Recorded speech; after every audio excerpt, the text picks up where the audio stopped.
Welcome to the Retrospect podcast, a show where people come together from different walks of life and discuss a topic from their generation's perspective. My name is Ian, and as always, I'm joined by Stoney. Hello. And Jason. Hello, everyone. How's everyone doing? Oh, good. Yeah, another week. Good. Another Crazy another day, good another week. dollar. Yeah, I mean, after I ran that half marathon. Oh, yeah. And How'd that go? Well, it was good for about the first 8 miles. And then my knee started giving me some problems. The first time I had my body actually affected the race. Yikes.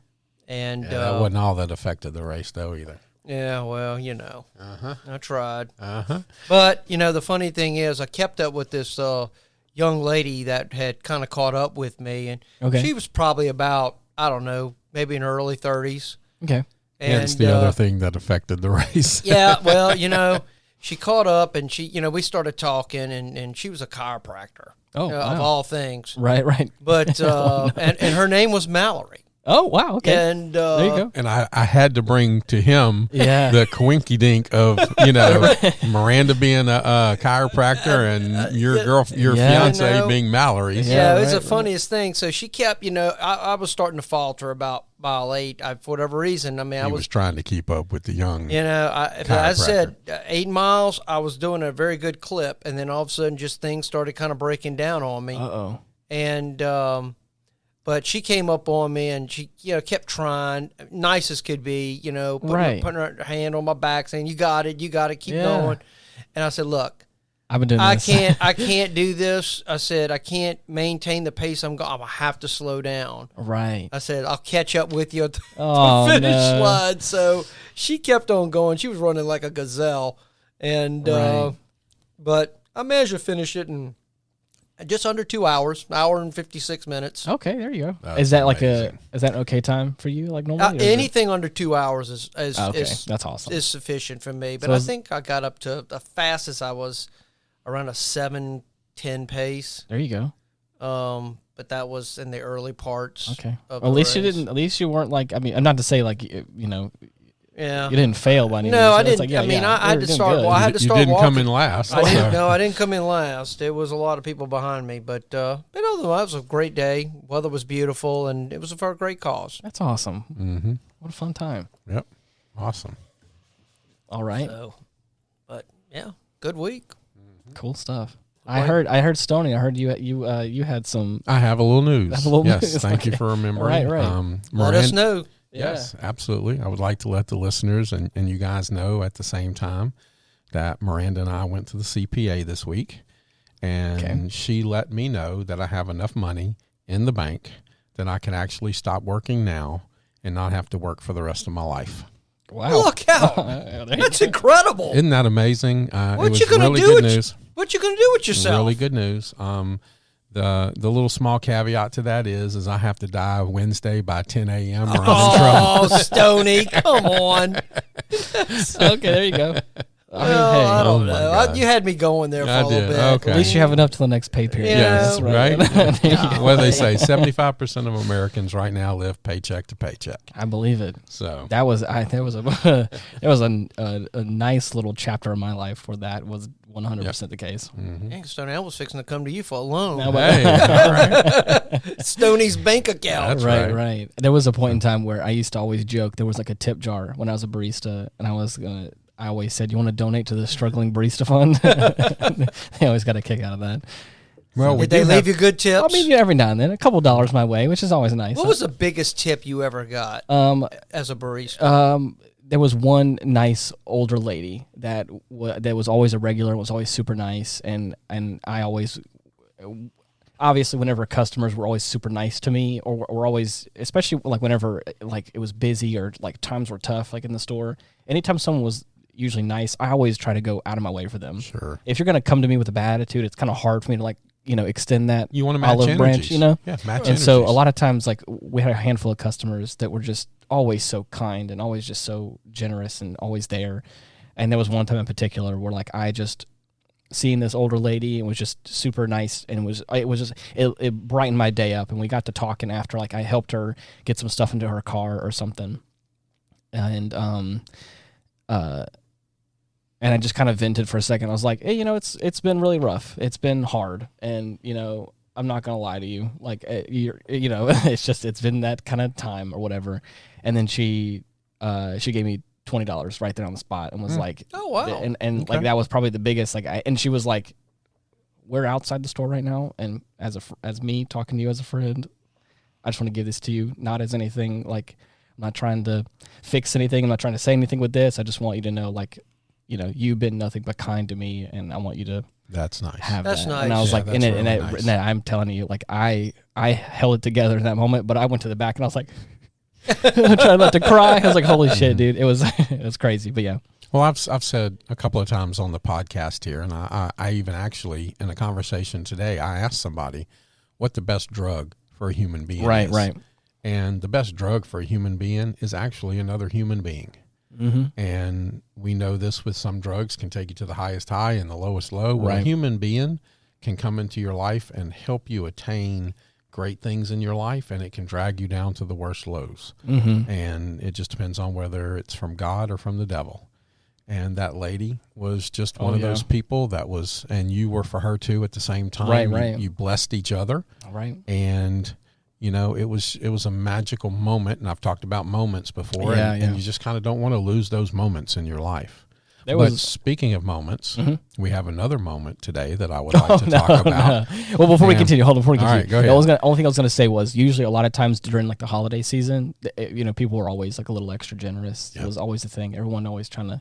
So there's a handful of times where I was just curious. Just like I said, $20 is $20. You could be like I said, you'd be surprised just cracking a joke and making people smile. A lot of times you just got to break that tension right off the bat. It's like you're at a coffee shop. Because sometimes I'm in those coffee shops, I see the tip jar and there's nearly nothing in it. And and it's also hard because a lot of times like no one has cash anymore, but a lot of times they have digital tips now. So I was like, even though I crack the joke every now and then. I generally tip. I tip well, and I can't say when it comes to coffee shops, because but if I go out to eat or something like that, then I usually tip well. Right. We actually had a great episode kind of early on about how much do you tip, and that was one of my actually favorite episodes because we got some feedback from some servers that was thankful to us for bringing that and talking about it and discussing the different aspects of it.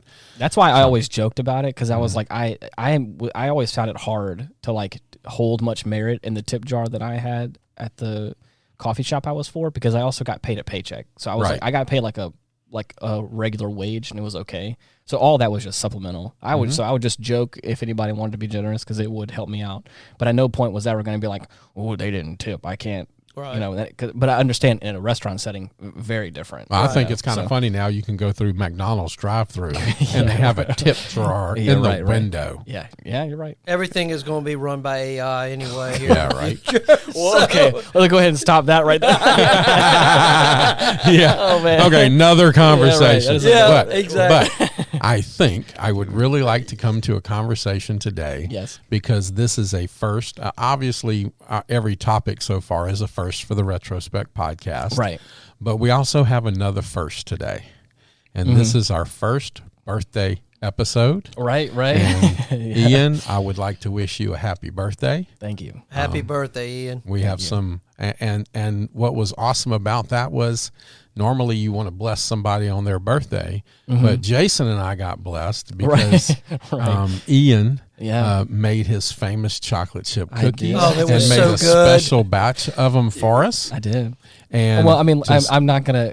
Don't give you too much credit. I made them for myself, but I am not gonna say that I didn't. I'm not gonna be generous enough just let that go. You're right. I could have. Everybody could have thought how nice he was. But I felt bad because it feels like I'm withholding the truth. But you didn't. You shared. I did. That's what I'm saying. Shared. I'm not gonna say that I made them specifically for you. I'm gonna be honest and say I made them for myself because I love them, and that's the whole reason why. And you know what? That's okay. That's okay. That's okay. But I made enough to accommodate my lovely friends on our show. Go. And then I brought official chocolate chip of the Retrospect podcast. That's right. I could not find the blue label that I was going to bring, and so what I did was I brought some pirate rum, which man, I have never had. If we remember, like X-Man really liked that. Did. Jason's got him a little snort over here. Yep. You tried some, and I've got me a little snort. So we're celebrating Ian's what birthday? 29th. 29th yes, birthday. 29th birthday. 29 Oh, wow. years old. Next year we get to have some black candles and You're stuff. right. Yes. Yeah. I mean, it's really starting to go downhill That's after right. 30. I wanna have next year be a year I'll never forget. I just want to go. I don't want to go too crazy, but I just want it to be. I want it to be fun. I don't want to look at it as like, oh, I'm turning 30. How sad. I'm like, I want it to be fun. Well, I'm going to have to talk to your boss exciting. because I know your boss now. Oh, yeah. And I think me and Jason are going to get together and fill it up your office with black balloons and everything else. And let you come into work that day. That's and great. Surprise. Yeah. You're right, though. We're recording this on my birthday. And so how do you feel about one more year of not being 30? 30's kind of a, 30 was bigger for me. Even 40 and 50 wasn't as big, I don't think, as 30. Really? But my friends hammered me for 30. Interesting. Okay. I literally, the black balloon idea is coming from what they did to me. Well, I think there is it's sort of like a crossing into a new world. Yeah. In your 20s. And no offense, right. when you're in your 20s, no one really takes you serious, Yes. especially guys. That's where I was right. fixing to go. Girls, Yep. it might be different because girls mature a lot faster than guys. You're still trying to figure stuff out. Right. So when you hit that 30 mark, it's more, okay, now I got to make adult decisions. You're and right. I need to be, I got to start saving money. I got to think about retirements. I got to. Those are all very, very poignant things because I feel that. Right now, I'm in this weird point in my life where I don't feel in my late 20s at all. Like I still feel like I'm in my like mid to early 20s or whatever. Okay. I don't know what it is. I just when I think of myself, I don't envision myself as being as old as I am. Mm-hmm. But at the same time, the career that I'm in and the decisions that I make in my life and like where I'm at, as like a career and like my relationship with Mallory and all those kind of things, I'm like, man, I kind of and the obviously I think everyone has this like reference points to other things. Mm-hmm. Like I remember things very vividly in the early 2000s and like 2000 teens because that was like my teenage years.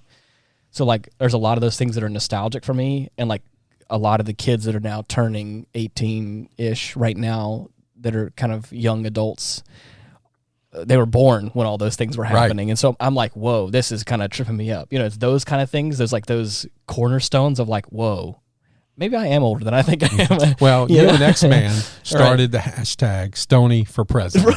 And so, and you're talking about these wonderful times in your 20s, of which I have a hard time remembering. Interesting. So I've actually thought about running for office so they could drag up all my 20s and early 30s. And believe me, they would. And bring it back so maybe I could remember some of it. Every little thing you did, trust me, they're Stony for President might have to happen so that I can help remember my 20s. So dig up a time capsule. That's right. Yeah, so and they will drag it up. Oh yeah, and I've had friends that are that have gone to their 30s or are in their 30s, and well, you have two friends here that went through their 30s. You're right, and so that's the thing, and so like I have people in my life that I have heard things from, and so I think I obviously. I have no idea what's going to happen, and I can make some dumb decisions, but I've heard from a lot of people that like once you get into your 30s, obviously, it's nice because you kind of start to settle into who you are. Mm-hmm. You really start to, get a little grounded in a way, and you kind of know at least a little bit who you are and where you're going to more about yourself. More about yourself in a way. And so, I already kind of feel that in some way because a lot of, I think, the decisions I made in my earlier 20s, and I've kind of settled into who I am. But times change. Things always change, and I feel like I'm changing as a person, and even as an artist, and in my professional life as well. So like who knows what the future holds? But I feel pretty confident in who I am, and so if I'm going into my 30s next year, more rooted in that, I'm like, hey, I'm about it. I'm not really scared. You're still in the mindset of bulletproof. 10 feet tall and bulletproof. Right. Now I get to look back at those times when I was your age. Right. And I never thought being in protective services for over 20 years and doing the things that I've done, I never thought I would live long enough to be a grumpy old man. There you go. And yet here I am waking up every morning killing that shit. So I'm over here and it's shaking my fist proud.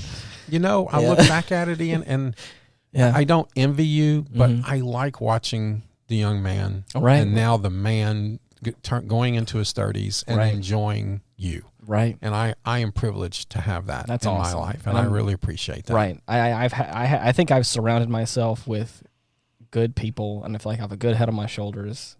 At the same time, I'm good in my health, mostly. So like I'm not worried. Like I don't have anything that, I have a lot to be grateful for. Is what I'm trying to say. It's like I'm going to be going into my 30s, and there's not a whole lot that I am like super scared about, or that I'm like, oh no. Well, a lot of people don't have that, and that's attitude. That's what I'm saying. And so that's why I think I'm saying all that to say, like I feel very privileged and very grateful. No matter where you are in your life, if you don't feel blessed, you can't be blessed. Right. That's right. And you have a great attitude about that. Thank you. And I'm very excited to see your future because on top of everything, you're part of a worldwide podcast that's growing and growing and growing, and our listeners, hopefully they'll reach out to you and wish you a happy birthday. Right. And I appreciate it. Anybody that wishes me a happy birthday, preemptively before this show comes out, I appreciate it. And next year, please, I'll give you the P.O. box for the podcast, and you can start sending black balloons and black candles and all kind of black stuff, and we're going to doll up his office. I thought you get all that when you turn 50. Nah, maybe they've moved it up. 30s the turning of adult. Yes. Well, I'm telling you, my 30th birthday, I remember it vividly because I was in Panama City Beach, Florida. Oh, there you go. On the beach, I remember that. It was a great. That was a great year. There you go. See, look, I love that. You have a lot. That's what I'm talking about. A lot to look forward to. I love 30. It's funny you said that. That's where I was on 9/11. Oh my gosh! I was on Panama City Beach. I was with a couple of friends, and one of my friends and I, we were snorkeling. Other people really didn't want to snorkel, but we found this Jacques Cousteau place where you could go down. His water was very clear, and we were getting ready. We were putting on the wetsuits, and we were going out there. And I looked at the TV. I don't know why I'm saying this, but when you said Panama City, it just brought back this memory. Right. And we woke up, and the first plane had already hit. And I'm thinking in my head, oh my God, they fixed I thought it was on fire. Right. Hey, guys, the World Trade Centers, they're on fire. They're on fire. I thought they fixed all this, and I literally watched the second plane hit. Wow, that's hard. And I said, everybody get up. The world just changed. Yeah. But that's my memory. I loved Panama City except for that memory. That's crazy. That's a great place. I love that. To kind of go back to what you're saying, that's the kind of 30 that I want. I want to. I mean, we're not going to let that happen. Okay. No, I want to see. You need to be when you turn 30. You need to be on a nice trip somewhere. That's what I'm saying. Somewhere right. relaxing. That's what I want. I had a nice drink in my hand on the beach. That's right. I was surrounded by a lot of pretty young ladies. There you go. If I recall. Maybe so, not, yes. Yeah. For me, mine may be in the mountains somewhere. I want to be in a mountains are fun too. Cabin in the mountains somewhere, remote. I love that kind of stuff. So, awesome. but that's the thing. I would like to make it memorable. I want to look back and go, that was a lot of fun. Yeah. Anyways. Well, a lot of the fun that we have today, obviously, we owe to one person. Oh yeah. Everything that we here's do the real meat of the episode. Here's the episode, and this is one of my idols. Everything that we do today, we owe to Nikola Tesla.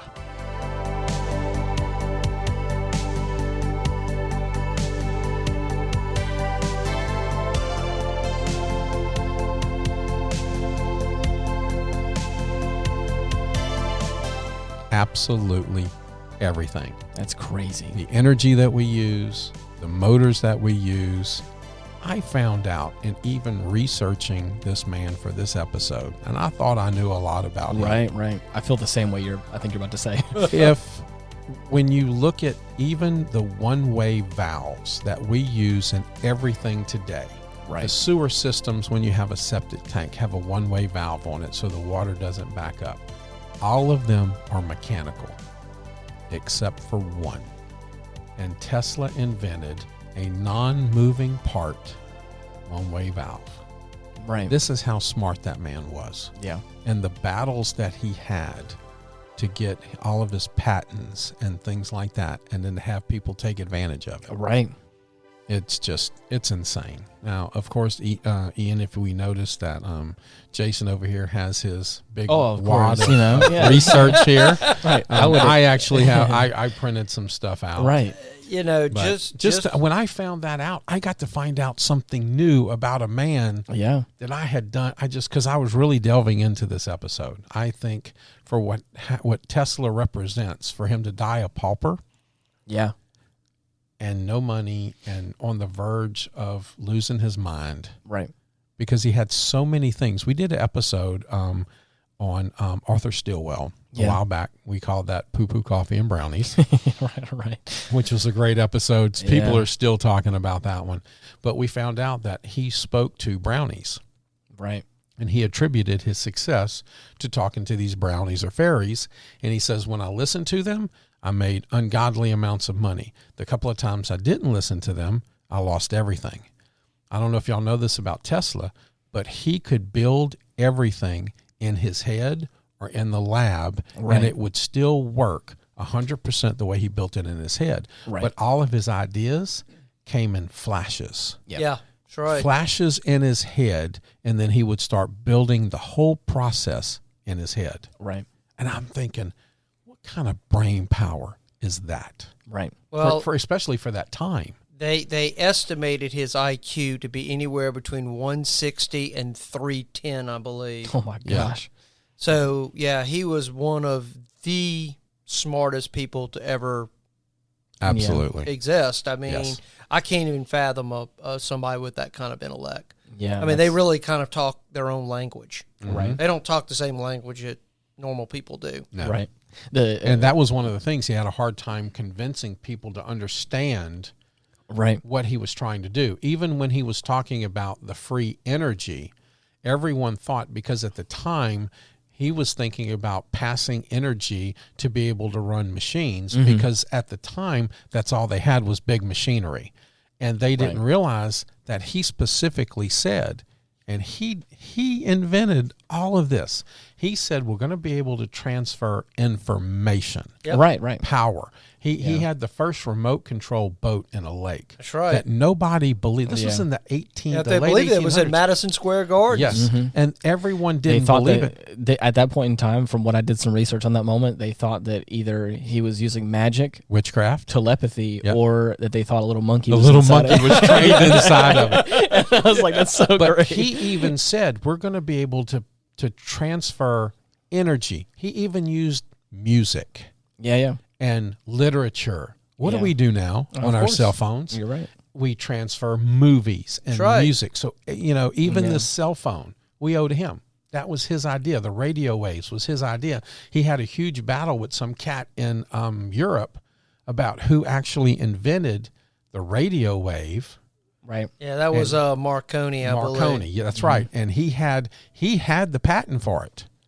And Marconi did the first transatlantic signal. Right. And then Thomas Edison, who's already lost to Tesla a couple of times, backed Marconi and got the patents changed. And the courts were in favor. The big thing, the courts eventually overruled after he had died, 8 days after he died, the courts ruled in Tesla's favor, because Marconi used 23 patent ideas and stuff to do what he did, and he never gave him the credit.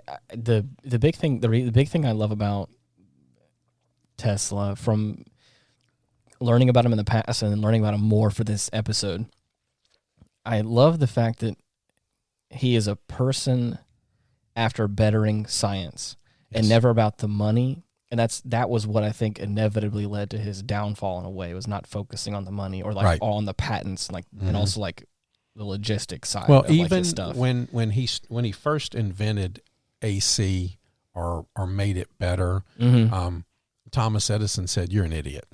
That was going to take money away from him. So he left. He actually worked for Edison. I know. Right. And at one point in time, Edison said, "That's a good man. This is a great man," until he went against Edison's DC. And he invented other things and motors and things like that. And he got into Westinghouse, and Westinghouse helped him. And so Westinghouse and Edison had a big battle at the Chicago Fair. And Westinghouse came in and underbid Edison, and almost went bankrupt to do so. But when that happened and they won, and Edison said, well, you can't use my light bulb. So in 30 days, Nikola Tesla invented basically a new light bulb that wasn't one piece, that was two pieces. Not only invented it, put it into production within 30 days so that they could use it in the Chicago Fair. How smart is that? Yeah. Oh, that's what I'm saying. And the big thing with him and Edison, which was like which I never knew about. I read up some things that like you were saying, Tesla said that he had never met somebody so brilliant as Thomas Edison, and then Edison said he never had someone that was so diligent at working as him, as Tesla. And the hard thing for me to hear is like, I never knew that side of Thomas Edison from like history of like playing a prank on Tesla and like, you know, making him work extra and be like, hey, this is just kind of our sense of humor. Like, you just got to get used to it. Like, and also kind of like really, you know, belittling his idea for AC Have you ever current. heard how cruel that Thomas Edison was? Do you know what would happen when they were showing the AC power versus the DC? They were paying children 25 to 50 cents to bring their pets, and they would electrocute them. Right. They even electrocuted and killed an elephant to supposedly discredit and show how dangerous AC was. This is what I'm talking about with like the relationship between Tesla and Edison. I never knew this whole debacle. I know it's a big deal, but like it just makes me think about how many times in life does somebody not want to change or not want to shake up like what they have. And even though DC power is not bad, we probably still use it today in certain things. Like, you potentially you decided to take an alternate route. You decided to mock Tesla and like really crap on his ideas, when in theory, like, you probably could have like bundled it into your idea in some way and probably purchased Tesla out of it, maybe at some point in the future, and really facilitated something that like you could have had the market on both areas, but you decided to double down on what you had. And when he immigrated here and came to the United States, and he came with a note in his pocket from where he came from. I believe it was from Budapest. He actually, when Edison interviewed him and eventually hired him, he tasked him with improving his DC, basically. Right, and that's how he got started. And he said, I'll pay you $50,000. And that's when you said, when all of a sudden he came back like 30 days later with an improved design. And, and Edison just kind of said, well, I'm just kidding you. No, he basically said, you don't understand American jokes. And that's what I'm saying. And he never could get into the business side of what he was trying to do. He wasn't a good businessman at all. When Westinghouse and him and Tesla got together and they did the Chicago Fair, it basically almost bankrupted Westinghouse. And he owed him so much money. He owed Tesla so much money. And Tesla said, you know what? I don't care. And he tore his contract up, and he said, don't worry about paying me. I have other inventions. I have other ideas. He says, I'll just make my money back from that. And I don't know if everybody knows this, but in the end of his life, when he was totally just bankrupt, had no money, was on the verge of going crazy. All he was doing was feeding pigeons. It was the Westinghouse company that actually paid for the hotel for the last couple of years of his life. They were so grateful to what he had done. I mean, they could have probably done more, but at least they did that. Oh, right. You know, it's crazy. It's a shame that one of the greatest minds had to go out like that, to be found by a maid in your hotel room, eating crackers and butter and nothing else. Right. Yeah, the room was pretty messy. It was covered in bird feces, and he really had kind of started losing it after the failure of his his transmission tower project. Right. And that really kind of set him back. I don't think he really ever recovered from it. He became increasingly more isolated. He never married. He was kind of an eclectic figure. They say that about people who are either super rich or super smart, and you're kind of weird. Yeah. They call you eclectic, and if you're poor, they just call you crazy. Yeah. Well, he could do a complex algebra in his head, and that led the professors when he was going to school to think he was cheating all the time because he could do everything in his head. Yep. He could build everything in his head. He was so smart and so mechanically inclined. And he didn't need much sleep. I think I read somewhere where they said he worked 84 hours straight. That's crazy. Wow. 84 hours straight. Can you imagine that? No, thank you. He spoke 7 languages. Right. His apparently his mother was an inventor as well, and I think his whole family was. I think his mother and but I think his father was an Orthodox priest. Was a Serbian but the family, correct. The roots on both sides. His father and grandfather were both Serbian Orthodox priests. Right. Actually. I was just talking from what I had read and heard. He attributes a lot of his intellect in a way to his mother. You know, the funny thing is, he was actually born in a lightning storm. Oh, see, that's pretty cool. He was born in a lightning storm. Wow! What a it's amazing. It's so some interesting. Some things are just kind of meant to be, you know. It's also like I've had this conversation with friends of mine, doing marketing stuff and branding and what have you. There's these terms that become what we would classify as iconic. So, like for instance, like whenever you nick yourself, you don't think to get a bandage. You get a Band-Aid. You get a Band-Aid. Right. And that's because the name of the product has become so ubiquitous with the thing itself. And or the same thing can be said about like a tissue. Usually we get a Kleenex. It's like my favorite one is you go into a restaurant. What do you want to drink? I want a Coke. Okay, what kind? Give me a Dr. Pepper. That's a Southern thing. I will say. It is. Living up in Canada for a while, it was always called pop. And I never got around to that. I'm a soda guy. I always say soda. I even get made fun of down here for that sort of thing. Anyways. But you're right. That branding, that's perfect. And it's so interesting because I think about that with Tesla. Right. And I think a lot of that has to do with the modernization of like the Tesla vehicle, like the electric car. I think in a way. Well, Elon Musk did it in homage to Nikola because Tesla. of the engine, because he uses the same engine, the same exact motor that Tesla invented. But even before like the popularity of Tesla as like a vehicle, I've always thought of like Tesla as like obviously the Tesla coil and just electricity. And so it's so interesting to think that like you have these, like you can have like your last name, like obviously I don't know if he's the last of his lineage, but you can be like, you can go and, make it be so ubiquitous that like your name is attributed to something so big. Obviously same thing with He'll live forever. Same thing with Edison, like Edison and the light bulb. It's, it's a tale as old as time, I feel like, but. Yeah, it kind of made me but Thomas Edison and some of these other figures of that time were not the nicest people. No, they were very cutthroat. Hearing about it now, it's very interesting, and I never knew that about. Obviously, I didn't know like an extensive history about Thomas Edison, but hearing about it now, I was like, man, it's kind of a poor way to treat people, especially people that like to kind of respect you in a way. I just feel like, yes, you're right. Like Tesla didn't probably brand himself correctly or know how to get proper patents or be a good businessman.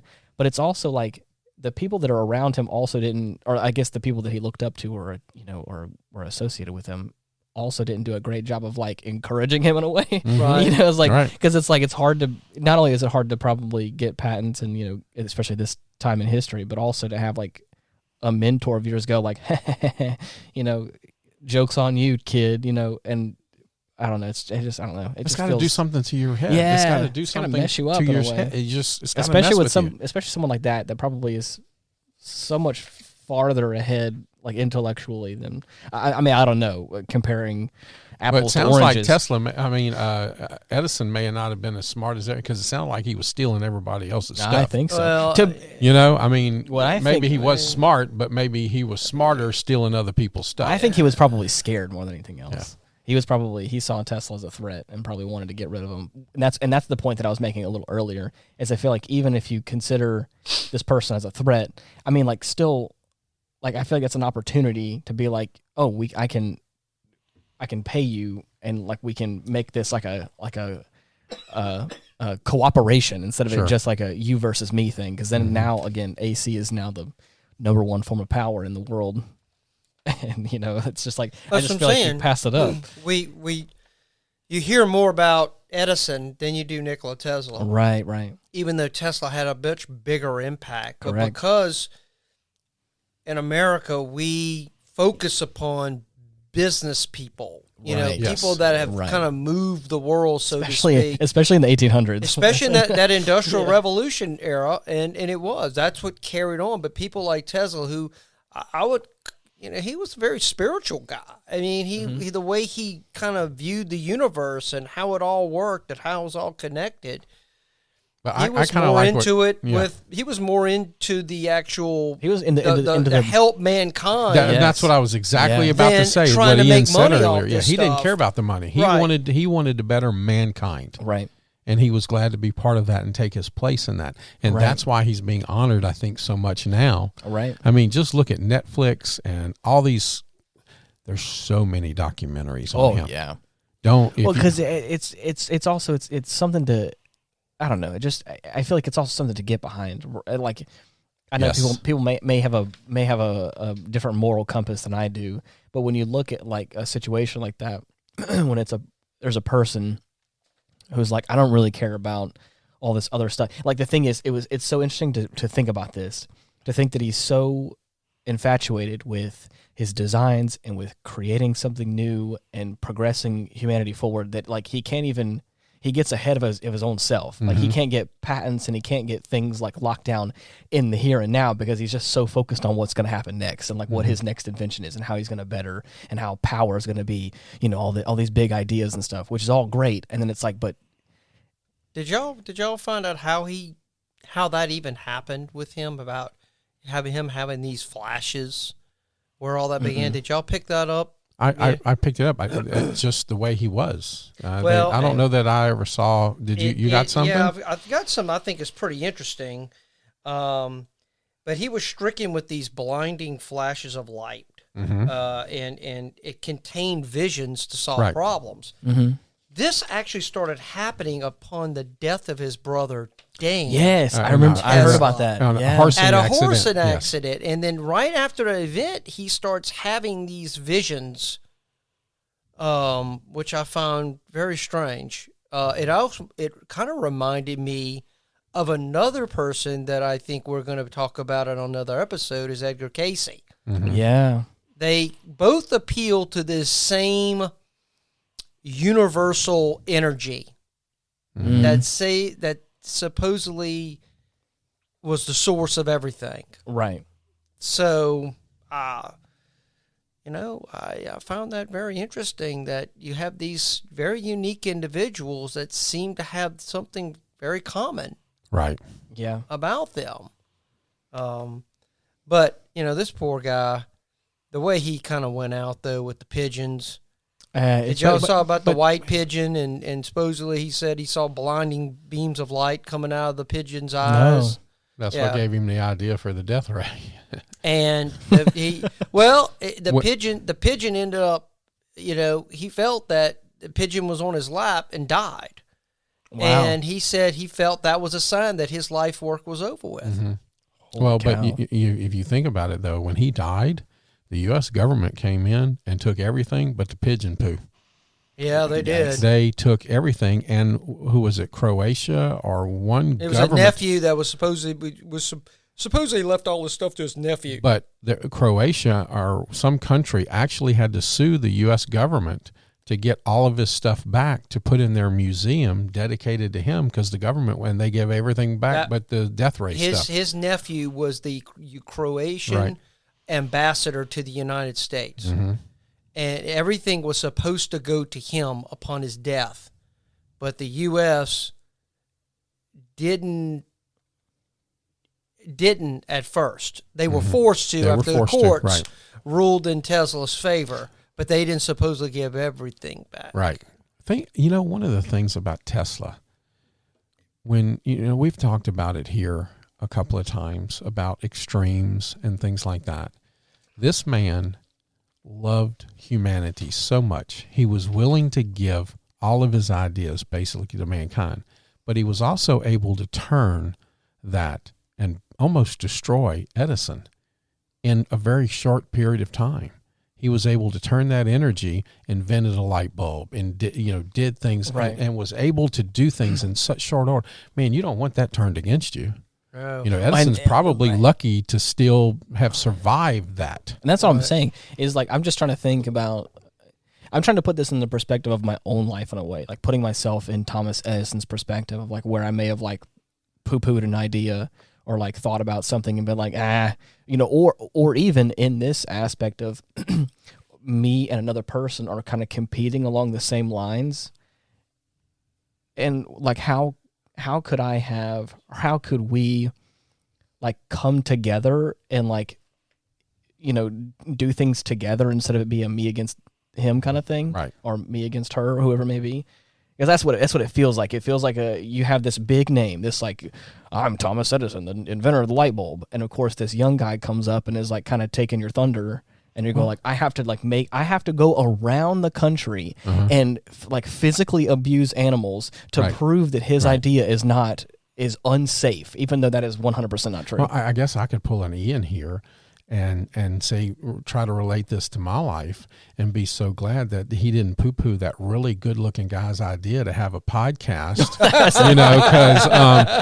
some really good-looking guy said, hey, why don't we do a podcast? Right. And he could have poo-pooed that idea, right? Exactly. You're but right. instead he said, no. Let's do this. And so now we need to just push it as far. Maybe we're going to be the next Joe Rogan. That's right. We need to push it. Everybody starts somewhere. Don't sit small on it, because Edison did, and look what happened. Westinghouse took off. You have to always think big. Right. So I'm glad he didn't poo-poo that good-looking guy's idea of having a podcast. It's just having this. It's just having this. Sorry, Ian. No, I couldn't resist. I've been thinking about that for a minute or so. It's just having this conversation about that. It just makes me think about how history could be different. Sure. Is like if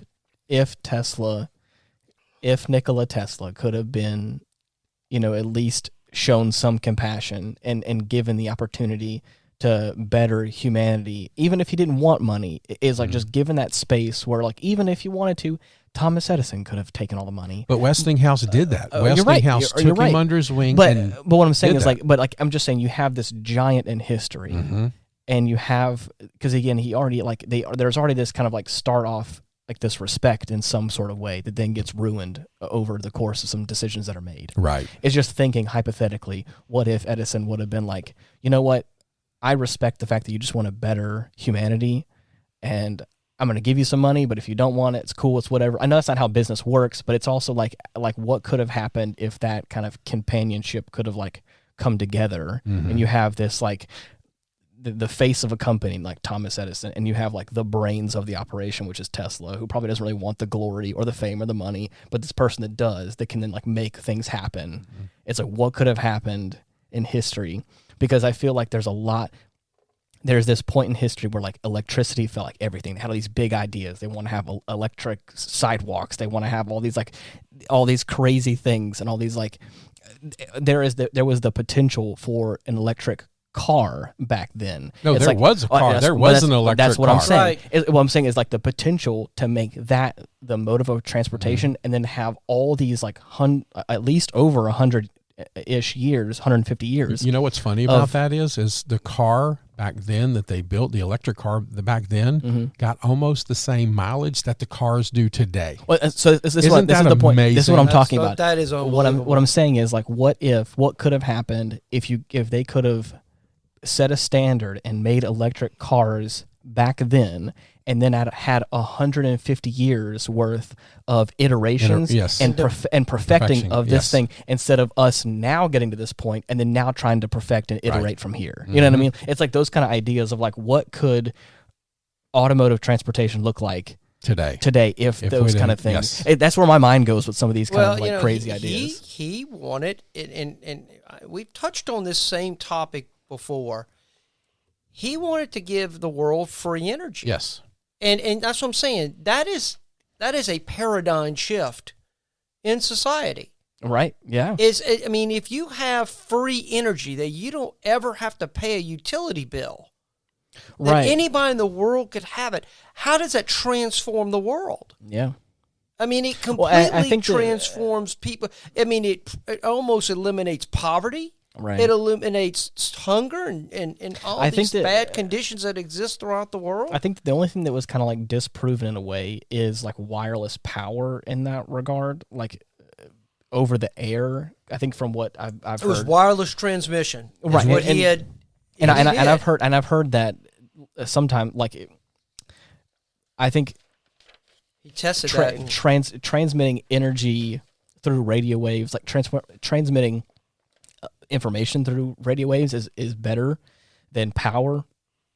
Well, if you're going to transmit the power to through the air to do something that powerful, you're going to fry everything between the 2 points. Exactly. Well, you can do information. Information is very low power, right? But to actually transmit energy to say move a car from point A to point B, you're going to fry stuff in between it. Well, especially in that time too, like the big factories. I think he's also trying.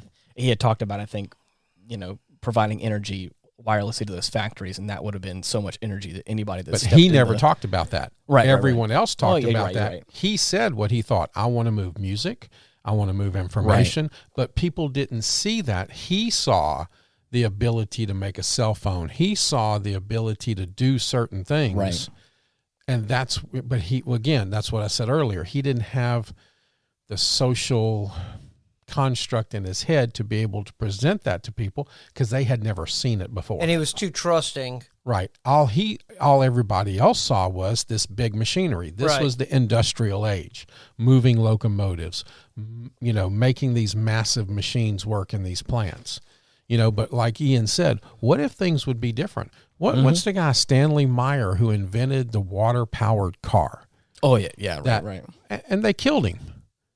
They killed him. He's dead. And they took his stuff and some of the things that Tesla kind of ran into, and I think what happened, some of these big industrial giants at the time were really heavily starting to invest in fossil fuels. Yes. That's what I'm saying, yeah. And probably that you're starting to threaten that base with, hey, we can perfect something that would be free. You're right. Well, nobody's making any money. Well, if you had an electric car and it was free, then we can't make money exactly. over here. I mean, and that's what I was saying about the fact, like again, the whole conversation between Thomas Edison and Tesla is because I would like to think, and I could be wrong, but I'm pretty sure this is what is the cause of it, is that Edison was worried that Tesla's AC power is going to encroach on all the patents he had for DC power. Yes, that is exactly exactly like, right. I'm going to make my money where I make it, and I'm not going to worry about all that stuff, right. and I'm going to then I'm going to make you look bad, in the process of that. And that's what I'm saying. It's like, well, how he was going to take his money away, and he was so heavily invested in DC power. That's what I'm saying. Is I could be wrong, and I could not be seeing the whole picture here, but why look at it as him taking the money away from you, and find some way to have some sort of partnership in a way where you could collect money off of the AC power funds, just future proofing yourself. But he was already worldwide. You're right. The DC power world. Because we're still operating under the kind of the paying paradigm of how things are done. You're right. Well, fighting for resources. We talked about that in the Great Filter. That's fighting for resources is what that is. Until somehow you can get beyond that. And that's what I'm saying. It's the paradigm is set where you have to compete for resources. You have to be like the Thomas Edisons, the George Westinghouses, the J.P. Morgans. Yeah. Those are the guys. They played by the rules of the day. Right. And they did what they have to do to make money. Think about the guys. We talked about Arthur Stilwell. He was a little bit different. He saw things differently. Nikola Tesla sees things differently. What's the other guy you're talking about? Talking about Edgar Cayce? Edward Cayce. They see things differently. And these powerhouses over here who only take don't see the same way that people that want to give something. And they build these massive empires, and they just swallow up the people that want to give. Man, is that not what the world we live in today? Does that not just sound like everything? And then coming into the 80s when you had all these buy them up and spit them out, buy them up, destroy it, Right. and make your profit. It's all about profit. Right. How much money can I make and not want to give back to the human race? And that's one of the things I do like about Elon Musk. I don't agree with everything about him, but all of his patents, he stopped getting patents. He followed Nikola Tesla's suit and said, I don't care who uses this. If you can use it, use it. It's yours. Make the world a better place. Make the world a better place. Mm-hmm. And he followed suit with Nikola Tesla on that. And I admire him for that. I do believe the United States government has had some stuff that I think Tesla was onto some things that, I think many people, Stanley Meyer, I think many people in the government has scooped him up there. And I would like to tell everybody that, since we said this, that no one here on the Retrospect podcast is thinking about suicide.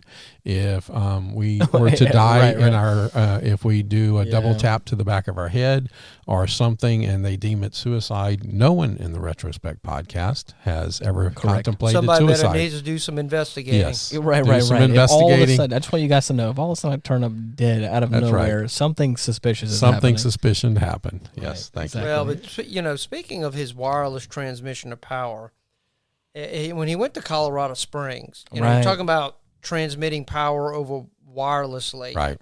That was this tower. That's where he built his Wycliffe Tower or whatever. Well, no, that was in New York. Was When he went to Colorado Springs, he left New York and went to Colorado to be able to communicate with supposedly other worlds. And that was part. Really? Yeah, it was some part that supposedly he said he received messages from beyond. Yeah, exactly. Right. Yeah, he did. And, maybe he never listened to the Great Filter episode. He never listened to the Great Filter. Maybe he experienced it. Yeah, but he did. He flew a little too close to the sun. In his test, he lit 200 lamps without wires from a distance of 25 miles. Right.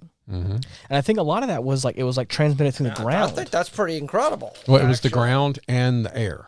It was he built another tower there, and he was able to do it through the ground and through the air. Well, he believed the Earth was an actual conductor. Yes, he did. And I'm a firm believer that to me gives credence to the idea that, we've talked about ancient civilizations and technologies that might have been utilized, and I believe there are some natural forces. And having said that, they found a new corridor in the Great Pyramid. Oh, gosh. They found a new corridor. What's it for? I don't know. I'm telling you, Jason's onto something here. Yeah, it's here we go. It's the mushrooms, guys. The Earth communicates through the mushrooms. Well, it may. No. Well, I think supposedly it does. There's some. You could say there's some merit to the idea of altered consciousness. Right. That somehow that kind of connects you to this source of knowledge that supposedly Tesla and Casey claimed. Actually, it was called the Akashic Records. Oh gosh, and that may be that might be a topic. Oh, I know exactly what you're talking about. For another podcast, the Akashic Records. Yeah, and it's basically the ultimate collection of all thoughts, memories, actions. But there's another side to that of frequencies too, and I would like for us maybe to research Royal Rife. And he said, and he got scooped up by the government too, because everything that he did, he invented this microscope. Let's look at him. He invented this microscope long before the electron microscope that could see even deeper than the electron microscope.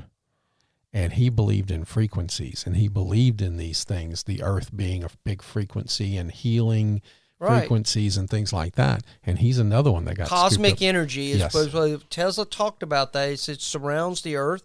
It's in abundance, and it's always there. And that's what he supposedly tapped into to do some of his stuff. But he said, Tesla said the three secrets of the universe was energy, frequency, and vibrations. Yes. And that we all resonate. Yes, we do. Yeah. If I can remember what I read, it's somehow we all resonate. Yeah. And we have a wavelength, so to speak. Yeah, everything, at least as far as I know about sound, everything has a sympathetic frequency. Or everything resonates in a certain way. Stoney, you mentioned it earlier about what's the greatest remedy I forget how you said the it. The greatest drug for a human is another human. Well, that to me touches on this yes. idea that what he called the cosmic pain. Mm-hmm. Why agree, do you feel 100% sympathy agree. for someone that may be hurting? Right. You know, I hurt. What's causing that? That indicates that there is some. We're all connected by these invisible wires, and I'm a firm believer in that we're all connected. We really are. Yeah. Interesting. So. Some big stuff out there. Yeah, I mean, he was he was an interesting guy. I mean, there's so much information, but just to let some of our listeners know, just some of the things that Tesla is credited for. Right. The Tesla coil, the Tesla turbine, the radio, fluorescent bulb, neon lights, magnifying transmitter, induction motor, which is what Elon Musk uses for his cars, the hydroelectric power, the shadow graph. Didn't he help build the Hoover Dam? Yes. He had a hand in that, or at least that technology. Yes. Yeah. Right. Anyway, sorry. The spark plug for internal combustible engines. Right. His work laid the basis for radar, the electron microscope, and microwave ovens. Wow. He even dabbled in robotics. There you go. That's crazy. It's a lot of stuff. And this is what I'm saying. Is like, I love that there was a guy in history that was like, I just want to make things. I know that there's other people like that. There's obviously numerous people throughout history that are just like selfless enough to make or do things and not want, any kind of like stuff, like anything instead. And I just think it's so cool that there's a person that is so pivotal to history that at the end of the day just seems like he was just a little misunderstood. He was so theoretical. Yeah. He was so far advanced in his brain that it's almost, you really can't write all that down. I mean, it's just, it's so much. There's so many volumes that's just stored in there that, I mean, I can't even imagine that. I mean, I can't imagine people that are that smart. Right. I mean, it's hard to comprehend. Yeah. I mean, it is. Well, it's just a shame that it's just how he went out. And there is some people who think that he didn't die naturally. Okay. Some people think that maybe he might have been murdered. Uh-oh. Because when they found him in his room, he was naked. I think he had his socks on. He was slumped over a chair. And I believe the autopsy revealed he died of a blood clot in an artery in his heart. That was the cause of death. Right. But he had been working on his death ray. Yes. And he had reached out to several allied governments about the potential of developing that death ray. So when the FBI came in, That's crazy. They cleared a room and they took everything but the pigeon poop. Right. Yeah. They took it and they classified all his documents as top secret. Of course. Now a lot of those documents have been released. What year did he die? 1943. 43? Wow, really? 43, yeah, it was. 43. There's something you said earlier about why the suffering part. Why do you feel it when somebody else suffers? That pain when you get hurt, It reminds me of a quote by Euripides. When a good man is hurt, all who would be called good must suffer with him. I don't know why that came to my head, and it took me a second to find it. But man, isn't that powerful to think that we could be on the same wavelength or connection or spiritual connection as somebody else, and it could just be a natural flow of being human. Yeah. And it's funny that all your major religions kind of teach that. Right. And think about that. They all teach that. They were all kind of have this commonality among But some of the older holistic remedies and Chinese and, Asian philosophies believe in that energies. Right. that run through your body. Now, we've changed that because we've supposedly gotten smarter, and I don't know if that's a true statement or not. We think we've become smarter because we think we understand how much the human body works more. But what if it's just a little bit more simple than that? You said on another episode you believe that the earth has produced everything to cure everything. I'm a firm believer in that. I believe there is a balance to everything. What if that is part of that frequency, the cosmic frequency? Man, what if we're on something here? Yeah, I'm telling you, I do. I'm a firm believer that our modern medicine is sometimes going off on the wrong tracks with some things. That I do believe there are cures. I'm not saying that modern medicine is bad because it's done a lot of good. Right. But I think sometimes I'm evidence of that. It closes itself off, though, that I think what our ancestors knew. Mm-hmm. That between what the earth gives us, whether that's the plants, animals, the earth's own energy. Mm-hmm. And Tesla knew this. And he knew that. And some people are able to touch that. But these people are called crazy. I mean, they are. Right. Because it is so far beyond what we deal with on a day-to-day basis. I mean, we're more in common with the George Westinghouses and the J.P. Morgans and the as a society, Rockefeller than we are with the Teslas and the Edgar Caseys. Mm-hmm. Because we've kind of drifted to we're more physical. Mm-hmm. It's a more kind of a physical interaction mm-hmm. with our environment instead of a spiritual marriage with our environment, which is what I think at one time we used to have. Mm. And that got lost. And sometimes I do believe the earth's out of balance. Mm-hmm. I agree. Speaking of out of balance, when we started this podcast, we agreed that we needed to keep it short because our buddy was going to have some. We probably need. No. I don't want to close it because this is a great subject, but we need to get Ian celebrating his last pre-30 birthday with his friends. There you go. So, because we have a year to prepare for his 30th birthday now. Right. And please don't forget to send all donations and black balloons and candles. And right. But yeah, let's close this up so Ian can go. I love this conversation. Yes. Though. This was a great conversation. It was a great conversation. It's a great story, and it's great to hear other opinion or other takes on this story as well, and kind of hear get all the information again back and just to really research this person because it's so interesting to see. It kind of gives me hope that there's good people out there, and there's, mm-hmm.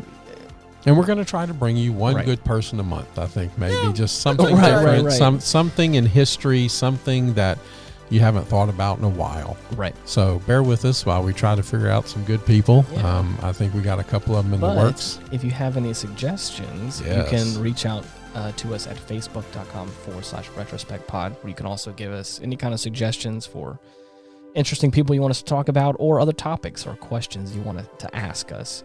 Or you can just type in Retrospect on most of the major podcasting platforms, and you should be able to find us that way. But anyways, until next week, thank you so much for listening. Bye-bye. Good night, everyone. God bless. You're the best. Peace.